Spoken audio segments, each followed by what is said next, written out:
Hello, my name is Caleb Carter, and today we're looking at the ST235 85R16 16-Ply trailer tire mounted on the silver dual trailer wheel. Let's check it out.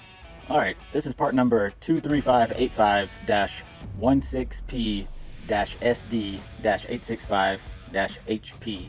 This is your ST235 85R16 16-Ply heavy-duty trailer tire mounted on the silver dual wheel. So this wheel has an 8 on 6.5 bolt pattern, meaning it's 8 lugs and 6.5 inches from center of one stud to center of the other stud straight across. It's a hub piloted wheel, so it has a 4.77 center bore hole, so you do want to check that, because if you have a 4.88 hub, this wheel will not fit. Now the 4.88 hubs, that's an older style hub, you don't see them as much nowadays, but I would still double check that. It comes with the valve stem, a short valve stem, so you might want to get a longer one. It's a Carraway brand tire. We sell a lot of Carraways, real popular brand.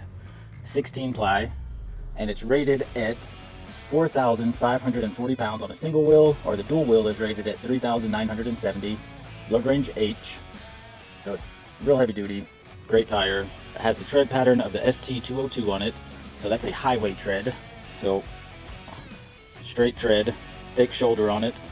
Carraway brand, as I mentioned. Really good tire, guys, really good tire. And it has a speed rating of M, so it's rated to go 81 miles per hour. So if you're looking for an extra heavy duty tire with a little bit more carrying capacity than the 16-inch 14-ply, but you're not wanting to go up to like the 17.5-inch tires and wheels, you're wanting to stay with 16-inch, then check out this 16-ply tire. It'll give you a little bit more carrying capacity there, and it might do the trick for you. And you can get these at trailerpartsunlimited.com, or give us a call at 844-898-8687, or just stop by our distribution center here in Huntsville, Texas, and we'd love to help you out. Thanks for watching.